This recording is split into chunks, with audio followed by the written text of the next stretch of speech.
Committee है, election commission की expert committee, उसमें भी 4 जो साइंटिस्ट हैं, जो आईआईटी के लोग हैं, वो भी सारे के सारे बीजेपी के आदमी हैं। तो जो कंपनी ईवीएम बना रही है, वीवीपैट बना रही है, वो पूरी तरह से बीजेपी के कब्जे में है। इससे बड़ा इस देश के लोगों के साथ धोखा क्या होगा?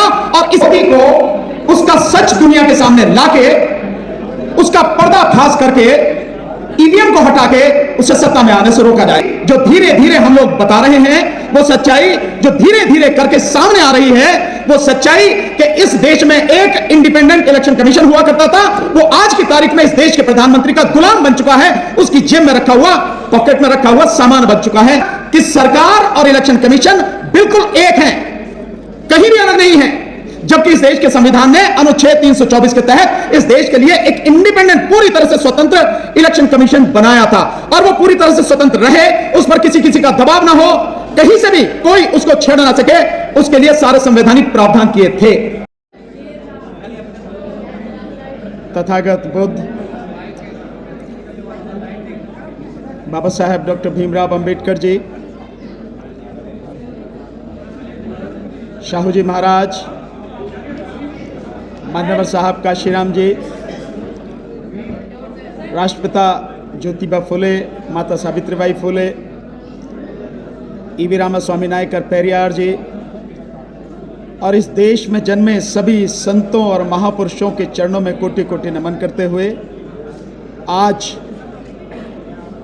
इस प्रांगण में बैठे हुए सभी सम्मानित मेरे साथी, बुजुर्ग, नौजवान, माताएं, बहनें, आप सभी को मेरा जय भीम, आदाब, सत श्री अकाल, नमस्कार। साथियों, आज तक लड़ते लड़ते जो मैं समझ पाया हूं वो ये है कि समस्याएं हमारी एक नहीं है, समस्याएं हमारी बहुत हैं। उन समस्याओं की चर्चा करने का कोई अर्थ इस समय मैं नहीं समझता, क्योंकि हम में से हर कोई जानता है हमारी समस्याएं क्या है। जो इस समय सबसे ज्यादा जरूरी है, इन समस्याओं का समाधान कैसे हो। और हमारे सामने जो बिल्कुल दिख रहा है, जो सबसे बड़ा संकट है, उस संकट से हम कैसे निजात पाए, उस संकट से कैसे हम बाहर निकले, उस संकट को हम कैसे रोकें। सबसे बड़ी समस्या इस समय यह है।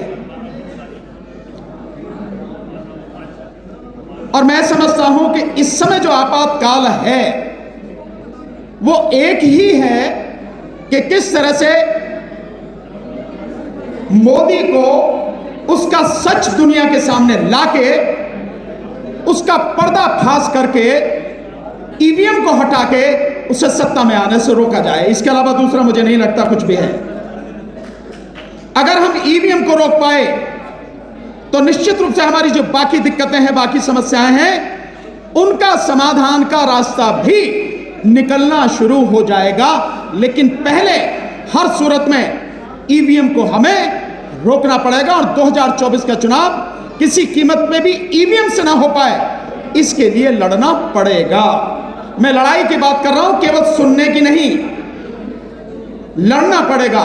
और लड़ाई सड़क पर होती है, लड़ाई बंद कमरों में नहीं होती, घर में बैठ के नहीं होती, केवल सुनने से नहीं होती, सड़क पे आके कदम से कदम और कंधे से कंधा मिलाकर संघर्ष करने से होती है।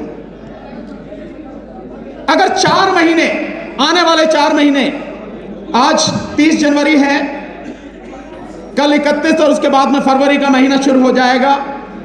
गिनती के 4 महीने इस देश के लोग अगर ईमानदारी से लड़ लिए, ईमानदारी से, तो इस देश का इतिहास ही कुछ और होगा।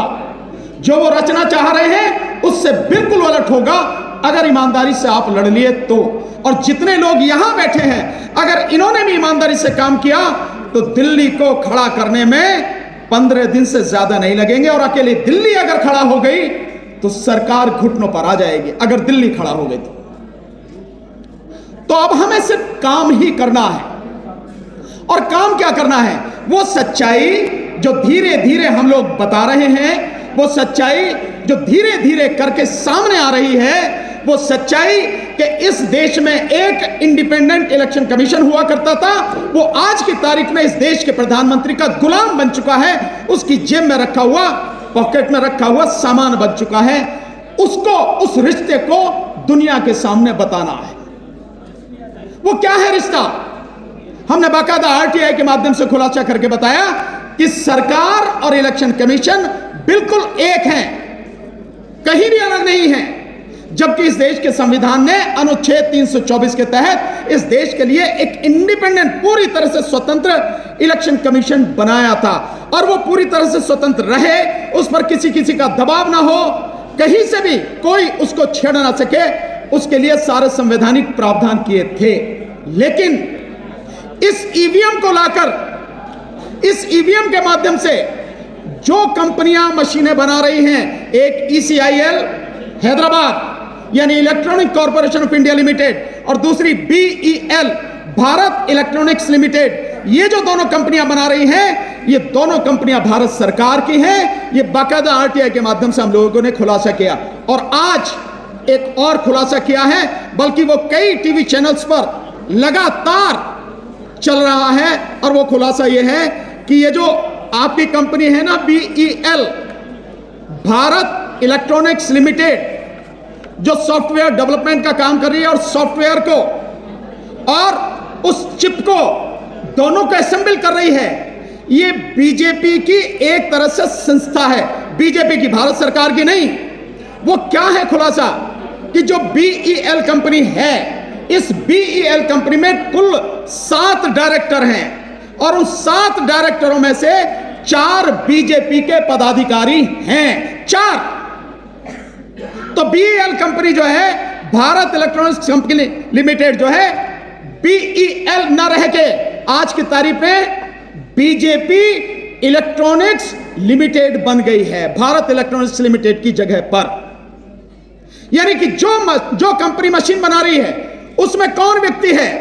उसमें भारतीय जनता पार्टी के लोग हैं, और 4 लोग हैं। मैं उनका नाम बताता हूं आपको कौन कौन है। एक है डॉक्टर पार्थसारथी, ये ओबीसी जो मोर्चा है बीजेपी का, उसके नेशनल सेक्रेटरी हैं, ये एक डायरेक्टर हैं BEL के। दूसरे हैं ये मनसुख भाई, श्यामजी भाई कचारिया, ये राजकोट से है, और राजकोट में बीजेपी का डिस्ट्रिक्ट प्रेसिडेंट है, ये बड़ा बिजनेसमैन है, साइंस का विद्यार्थी है, ये उसका डायरेक्टर है।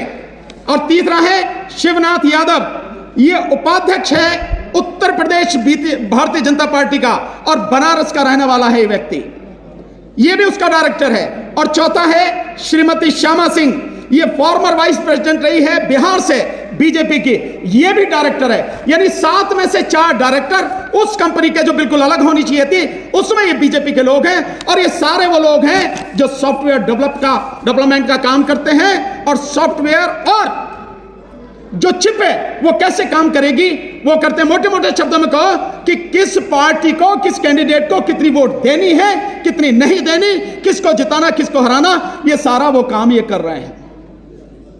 और ये जो सारे लोग हैं, इनको जो एक कमेटी है इलेक्शन कमीशन की एक्सपर्ट कमेटी, उसमें भी 4 जो साइंटिस्ट हैं, जो IIT के लोग हैं, वो भी सारे के सारे बीजेपी के आदमी हैं। तो जो कंपनी EVM बना रही है, VVPAT बना रही है, वो पूरी तरह से बीजेपी के कब्जे में है। इससे बड़ा इस देश के लोगों के साथ धोखा क्या होगा, और इससे बड़ा विश्वासघात क्या होगा। और तभी वो 56 इंची कहता है कि एक अकेला सब पर भारी, और तभी वो कहता है कि 400 पार 300 पार, क्योंकि बीजेपी के आदमी सारे वहां बैठे हैं। इस बात को मैं आप सबसे कहूंगा, सबको जाके बताओ कि इलेक्शन कमीशन ऑफ इंडिया आज की तारीख में इलेक्शन कमीशन ऑफ इंडिया नहीं है, वो इलेक्शन कमीशन ऑफ मोदी है, और हर जगह उनके आदमी बैठे हैं। एक बार इस देश में अगर हम सब लोग कामयाब हो गए इस ईवीएम को रोकने में, और बैलेट पेपर से चुनाव हो गया, 400 पार क्या, मैं दावे के साथ कर रहा हूं, मोदी अगर 40 भी पार कर जाए तो बता देना आप 40 पार नहीं कर पाएगा। लेकिन ये बात हम सबको, अपने परिवार के लोगों को, अपने रिश्तेदारों को, अपने मोहल्ले वालों को, अपने जितने भी समाज के लोग हैं और लोग हैं, उन सबको बताना है कि आज की तारीख में इलेक्शन कमीशन नहीं है। और इसीलिए इलेक्शन कमीशन, जब से हमने ईवीएम का मुद्दा उठाया और जंतर मंतर पर 6 तारीख को डेमोन्स्ट्रेशन करके दिखाया, उसके बाद से 40,000 वैन इलेक्शन कमीशन की घूम रही है अलग अलग जगह पे ईवीएम का प्रदर्शन करते हुए। और उन वैन पे क्या लिखा है? उन वैन पे लिखा है मोदी की गारंटी। वैन किसकी है? इलेक्शन कमीशन की। ईवीएम किसकी है? इलेक्शन कमीशन की। लेकिन मोदी की गारंटी। तो साफ है कि मोदी के ही हाथ में सब कुछ है, और जब सब कुछ उसके हाथ में, इसीलिए गारंटी वो दे रहा। ये हम सबकी जिम्मेदारी है, नहीं तो तुम्हारी आने वाली नस्लें नहीं बचेंगी, किसानों की फसलें नहीं बचेंगी।